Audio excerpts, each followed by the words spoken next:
On va d'abord se payer un petit anniversaire sympa, mais sans stress. Grâce à Isabelle Boussaguet-Fort qui régulièrement nous parle de tendance et de lifestyle. Bienvenue, bonjour. Bonjour Isabelle. Pascal. Qu'est-ce que vous nous avez réservé aujourd'hui? Écoutez, aujourd'hui on va parler d'anniversaire pour enfants. C'est vrai que les beaux jours sont revenus, c'est le moment idéal pour organiser une petite fête d'anniversaire. Donc moi je vous livre aujourd'hui mon plan d'attaque pour que la maison ne se transforme pas en champ de bataille. Oui, ça sent le vécu. Je ne sais pas ce que vous en pensez là, toutes les trois, mais c'est vrai que parfois ça peut être un peu galère, un anniversaire. C'est du stress, c'est pas forcément évident. Ça commence bien avant le jour J, je crois, pour les questions d'organisation, Isabelle. Exactement, les maîtres mots, c'est anticiper et s'organiser pour que tout se passe bien. Moi, ce que je vous conseille déjà, c'est un mois avant, on va fixer la date, histoire d'être sûr, puis on va trouver un thème. Ça se fait bien maintenant d'avoir un thème général pour l'anniversaire, un super-héros, un dessin animé, voilà. On fait ça avec son enfant. Ensuite, ça laisse le temps de faire des petites recherches sur Internet pour la déco, pour le gâteau, pour trouver des jeux. Donc, on n'hésite pas à s'inspirer. Il y a plein de sites sur Internet qui sont super bien faits pour trouver des idées. Ensuite, on n'oublie pas quand même d'inviter les enfants. Ça peut servir. Ça peut servir autrement. Voilà. Donc, 2 ou 3 semaines avant, je vous conseille de donner les invitations. Alors, pourquoi s'y prendre en avance? Parce que comme ça laisse le temps aux gens de nous donner leurs réponses et nous de pouvoir anticiper, de s'organiser et de se préparer un petit peu psychologiquement au nombre d'enfants qu'il va y avoir. Voilà. Et puis surtout, on n'hésite pas à demander de l'aide.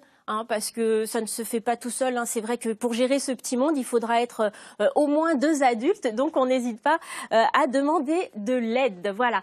Juste, moi, j'ai une petite astuce qui sent le vécu. C'est que, par exemple, les parents, souvent, vont nous demander des idées de cadeaux pour notre enfant, ce qui est très sympa. Alors, souvent, on est un peu gêné. Non, prends ce que tu veux. Non. Alors, non. C'est bien de leur donner des idées, de les orienter. Ça évite les doublons. Ça évite les déceptions de l'enfant aussi. C'est vrai que c'est toujours un petit peu gênant. Et puis, voilà. Moi, une année, je me suis retrouvée avec 3 qui est. C'est très gênant. Ça peut être un peu embêtant. Donc on est fait un prêt pour recevoir tout le monde.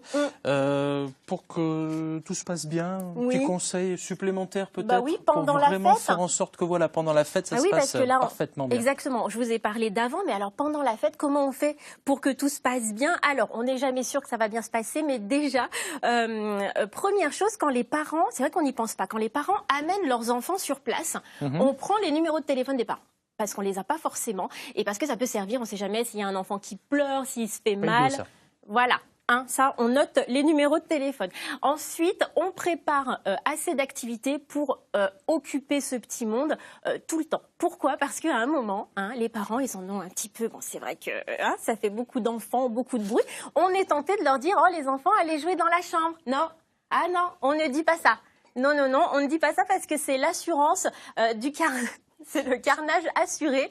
Donc voilà, ils vont retourner la chambre, ils vont se faire mal, ils vont s'exciter. Donc on prévoit assez d'activités pour occuper tout le monde. Alors parmi les activités, ils sont bons les chamallows. Je vois, vous êtes intéressé par les chamallows. Alors ce sont des bébêtes de guimauve, n'est-ce pas? Sympathiques. Voilà, moi discrètement, je me disais elle va pas le voir. Mais moi je remarque tout. Je vais quand même en donner à mes camarades de jeu. Donc voilà. Donc il n'y a pas que des guimauves, il y a plein d'autres choses. Non, il y a plein d'autres choses. Donc voilà, on prépare plein de petits jeux, des activités manuelles, c'est sympa. Puis il y a des petits jeux à succès, vous savez, la chaise musicale, une petite chasse au trésor si on a un extérieur. La chaise musicale, racontez-moi ça. C'est sympa. Vous savez, vous mettez un nombre de chaises. Par exemple, vous avez 10 enfants, vous mettez 9 chaises, vous mettez une petite musique. Quand la musique s'arrête, les enfants se mettent sur la chaise et celui qui n'a pas eu le temps de se mettre sur la chaise est éliminé. C'est cruel, mais c'est comme ça. Il y a des choses tendances pour les anniversaires? Oui, alors la pinata, par exemple. C'est quoi ça, la pinata? Attendez, la pinata, vous connaissez? Non. Personne connaît? Si. Maître Tardy, dites-moi. Si. On met des bonbons dans un globe qu'on suspend et il faut la casser avec un bâton. Voilà, vous avez tout dit, c'est ça. Pas mal, on met les bonbons, des petits cadeaux dans un contenant en carton qui a une forme de ce qu'on veut en fait. Les enfants tapent avec un bâton et au bout d'un moment, le carton cède et tous les bonbons vont tomber et les enfants se jettent dessus. Donc, il n'y a pas que les enfants qui se jettent sur les bonbons. Moi, je dis ça, je dis rien. Il n'y a pas que les enfants. C'est clair. Mais la pinata, vraiment, ça marche super bien, succès garanti. Alors, juste petit conseil de vécu. Non, mais parce que là, rapidement, parce qu'il y a un gâteau là. Oui. Alors la pinata, c'est en extérieur. Moi, je l'ai faite l'année dernière en intérieur. Très très mauvaise idée. Sauf si vous voulez que les enfants refassent la déco. On évite la pinata à l'intérieur. C'est trop risqué. Voilà. Et puis, alors, il y a le moment du goûter quand même. Mais le gâteau. Mais oui, le gâteau. Alors, tendance, ultra tendance. Le gâteau, c'est le number cake, le gâteau en forme de chiffre. Donc c'est la mode. Donc voilà, c'est moi je vous ai fait un 8 parce que figurez-vous qu'aujourd'hui c'est mon âge mental, ça, 8. Non, oui, et c'est aussi l'âge de ma fille qui a 8 ans aujourd'hui. Son prénom? Juliette. Juliette. Oh, alors attendez, Voilà. faites-moi un gros plan sur la maman, voilà, sur Isabelle, surtout que Isabelle, voilà. C'était un bon anniversaire à Juliette. Joyeux anniversaire, petit chat. Voilà. Super, merci. Donc voilà, c'est à Merci. la mode. Merci Isabelle Boussaguet-Fort, super anniversaire. Goûtera peut-être le gâteau d'ici la fin de l'émission.